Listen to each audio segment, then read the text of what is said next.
안녕하세요. 재테크는 여수아처럼 데나리온의 김우수입니다. 반갑습니다. 데나리온 김강주입니다. 와. 네, 오늘은 그 은퇴 이후에 예. 노후 문제로 인한 그 상담 사례를 예. 좀 말씀해 주신다고 하셨는데 예. 어떤 사례인가요? 갈수록 우리 사회가 고령화되고 은퇴자들이 많아지니까 네. 은퇴 이후에 내가 가진 돈을 어떻게 하면 네. 평균 수명이 점점 길어지잖아요. 네네네. 조금 깝깝해 하시는 거죠. 그런 상담인데 부부 나이가 70세 분들이에요. 네. 동갑인데 네. 아파트 한 채가 있다고 하는데 지금 일은 안 하시는 거죠? 일을 안 하죠. 대출이 4억 원. 대출이 4억 원이나 있습니다. 대출 4억 원 있는데 네. 아파트 한 채가 있어요. 이 아파트 한 채 가격은 근데 좀 비싸요. 네. 16억 원 정도. 16억 다행이네요. 정도. 네. 대출 빼고 나면 순자산은 12억 12억. 원이죠. 네. 국민연금 70만 원 정도 받고 있고 네. 생활비는 300만 원 정도면 괜찮다 하시는 분들이에요. 네. 자녀들은 다 독립해서 경제 활동을 하니까 뭐 달리 노후 생활 외에는 네. 경제적으로 필요한 것은 없다. 네. 자, 이런 조건인데요. 네. 여기 이제 부부 의견이 약간 다른 부분이 있습니다. 이거는 일반적으로 제가 알고 예. 있습니다. 일반적으로 이런 경우는 또 주택임금 이야기 하실 거니까. 예. 그러면 이제 아내분은, 일반적으로 아내분들은 절대 집은 건들지 마라. 예, 그런 게 있죠. 네네. 또 다른 재산이 없더라고요, 실제로. 대출도 좀 오, 4억 있으니까 네. 금융재산이 없어요. 네. 그래서 이제 남편분의 생각은 집을 팔아서 네. 12억이잖아요. 대출 네. 빼고. 팔아서 뭔가를 하면 좋겠다. 좀 편안한 노후 생활. 12억이면 충분하죠. 그렇죠. 네. 그런데 아내분은 뭐든 건들면 없어진다. 건들면 없어진다. 맞아요. 자, 그런 정서가 있어요. 그리고 실제로 그런 분들도 많아요. 맞아요. 네. 또 건들면 없어지는데 그것도 더구나 집이다. 네. 이러면 네. 나중에 집을 괜히 팔았다가 음. 돈을 없어지면 네. 집도 없어지고 돈도 없어지고 이럴 가능성이 있다. 막연하게. 그렇죠. 막연하게 이제 네. 그런 걱정을 하는 거죠. 네. 그래서 이제 이분들은 그러기 때문에 꼭 원금은 지키고 싶다. 아. 그러니까 16억 원짜리 집에 대출 4억 원 빼면 12억 원을 뭐 집을 팔고 어떻게 하더라도 어쨌든 원금은 지키는 거로 원금 해서 재산은 잘 지켜나가면서 짜보자. 노후 생활을 하고 싶다. 네. 자, 이런 이야기를 하셨어요. 제가 이분들한테 딱 한마디 메시지를 드린 것이 어떤 거냐면 이런 거였어요. 재산이라고 하는 것이 하나로 네. 뭉쳐야 할 때가 있어요. 그죠? 그렇죠. 대표적으로 집이죠. 네, 맞습니다. 이분들도 대출 4억 원, 네. 빚을 내고 가진 돈을 통장을 다 깨고 해서 집 하나에 뭉쳐야 할 때가 있는 거죠. 특히 지난 한국의 이 경제 맞습니다. 상황을 보면. 네. 그런데 반대로 여러 개로 나누어야 할 때도 있는 거죠. 네. 예, 뭉쳐야 그렇죠. 할 때가 있었으면 네. 그것을 여러 개로 나누어야 할 때도 있다. 지금이 그때다라는 거죠. 아, 지금은 좀 나눠야 될 때라는 그렇죠. 거죠. 그러니까 재산 형성기에는 맞습니다. 집 하나에 몽땅 다 합쳐서 가는 경우도 있잖아요. 올인하면 그 빚 갖다 보면 자산이 또 올랐죠, 그렇죠. 우리가. 사실 그것이 재무학적으로는 그닥 바람직한 것은 아니지만 또 현실이 현실은 그렇습니다. 현실은 또 이분들의 맞습니다. 현실은 더 그랬단 말이죠. 그렇지만 이제 나누어야 할 때도 있다. 지금이 그때다. 왜?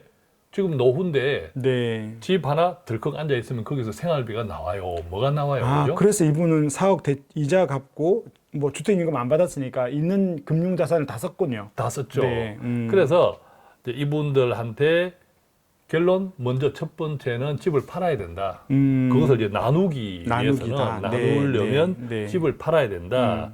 그러니까 집을 팔고 나면 결국 이제 12억이라는 돈이 있잖아요. 네. 12억이라는 돈을 가지고 여러 개로 나누어야 한다. 그러니까 첫 번째는 우리가 늘 이야기하자면 주택연금이죠. 네. 그러니까 주택연금을 받을 만한 작은 주택을 새로 사는 거죠. 그게 뭐 빌라가 됐든 다주택이 됐든 다가구가 뭐 작은 됐든 아파트가 됐든 작은 아파트가 하여튼 됐든 금액에 맞춰서 또 지역도 한번 살펴보시고 그렇죠. 그죠? 예, 지역도 살펴보시고 네. 12억 원 정도 가지고 제 생각에는 뭐 경제적인 다들 개별적인 상황은 다르겠지만 제 생각에는 얼추 한 절반 이상 정도, 한 6억, 그렇죠. 7억 6억 이상, 네, 네. 저도 6억 이상 정도는 주택임금에 가입하면 네. 얼추 한 200 가까이 나오잖아요. 네, 네, 네, 그죠? 네. 그럼요. 얼추 한 200 네. 가까이 나온다. 그러면 지금 국민연금 70만 원이니까 이것만 해도 270이 되잖아요. 그리고 또 6억 뭐 7억 주고 사도 5억이 남잖아요. 맞습니다. 그러니까 16억에서 대출 4억 원 빼고 12억은 남는다. 네. 거기서 한 뭐 6, 7억 정도 네. 집을 사고 주택임금을 받고 주택임금을 받고 그래서 200만 원 또 받는 거죠. 그렇죠. 200만 원 받으면 얼추 300만 원 가까이 맞춰지는 나오고 거죠. 이제 남아 있는 5억 내지 6억 원으로 또 살다 보면 당장 급한 돈이 필요할 경우도 있잖아요. 차도 사야 되고 뭐 그죠? 여행 가고 또 갑자기 아플 수도 있고 네. 알 수 없죠. 그래서 긴급하게 인출할 수 있는 비상예비 자금 네. 예컨대 한 뭐 1억 원 정도, 네. 1억 원 정도를 그렇게 탁 두고 단기 자금에 단기 자금에 네네. 예비비로 그래도 4, 5억 원 남네. 네. 그러면 또 그 중에 또 일부는 채권이라든지 네. 그죠? 또 이자가 나오는 월 배당 같은 거 있으니까 이자가 나오는 또 1년짜리 정기예금. 그것도 좋죠. 그죠? 이렇게 네. 하면 채권이라는 국공채, 안전한 뭐 그런 채권 또 1년 만기짜리 정기예금 그것만 하더라도 이자가 또 나오잖아요. 3%는 나올 수 있죠. 그렇죠. 한 3%는 나오죠. 네. 또 그래도 또 한 2, 3억 나올 수 있잖아요. 네네네. 2, 3억 남는 그것은 가끔씩 저희들이 말씀드리지만 원본을 잘 지켜나가면서 뭐 항상 지켜나가는 건 아니지만 평균적으로 보면 네네네. 장기 투자를 했을 때 들락날락하지만 평균적으로 보면 원본을 잘 지켜나가는 저변동 네. 위험이 아주 작은 그 대신에 배당은 따박따박 나오는 네네. 연 한 5% 정도 뭐그 정도를 구성을 하면 네. 이분들은 노후 주거 안정도 해결되고 네. 그다음에 주택연금과 국민연금을 통해서 얼추 300 가까이 나오고 네.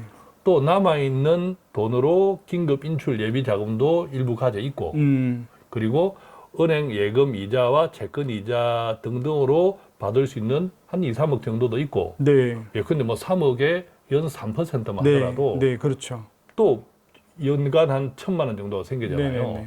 그다음에 또 나머지 2, 3억으로 매달 5% 연 배당, 연 한 5% 배당으로 받는 뭐 그런 것 정도로 하면 연 2,000원 생기는 거죠. 아주 넉넉하죠. 완전 그죠? 부자네요. 아주 넉넉하죠. 네. 근데 그렇게 되면 또 나머지 여윳돈으로 오히려 또 뭐 적금을 할 수도 있고 네. 그러면서 안정적으로 불려 나갈 수 있겠다. 그 결과 원금도 지킬 수 있겠다.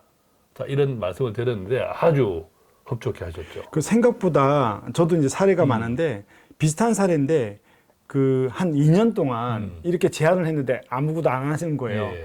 근데 이제 여기도 이제 비슷해요. 한 15억짜리에 3억 대출이 있는 거예요.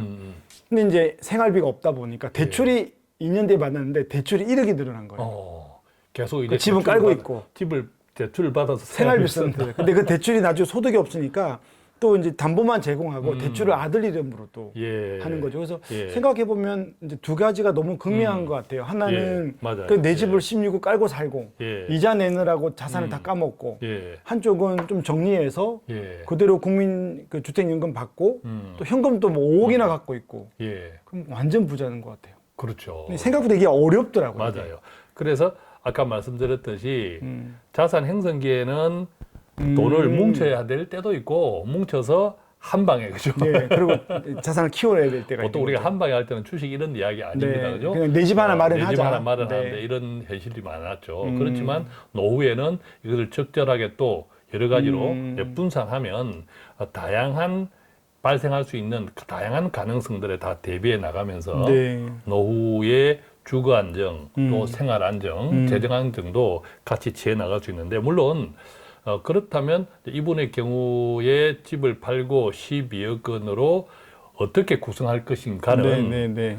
각자의 또 형편이나 그렇죠. 또 각자의 어떤 투자나 저축에 대한 성향 네. 이런 것들을 좀 따져보면서 결과적으로 마음이 편안할 수 있도록 네. 그렇게 구성을 하면 되는데 어떤 구성을 하더라도 이분들이 목적으로 하는 월생활비 네. 또 원금 보존 네. 이런 것들은 아무 문제가 없더라. 네. 자, 그렇게 좀 정리를 해보았습니다. 네, 오늘 은퇴 이후에 주택연금에 대한 사례를 이야기했는데 이게 생각보다 쉽지가 않더라고요. 예. 예, 두 가지의 상황이 극명하게 달라서 인생이 달라지는데도 불구하고 여전히 어떤 편견 혹은 불안감들이 있는데 오늘 데나리온을 통해서 좀 우리가 은퇴 이후에 어떤 게 더 지혜로운지 좀 합리적으로 생각하고 좀 기도하는 가운데 여러분들이 선택하는데 큰 도움이 됐을 거라고 믿고 저희는 물러가겠습니다. 감사합니다. 고맙습니다.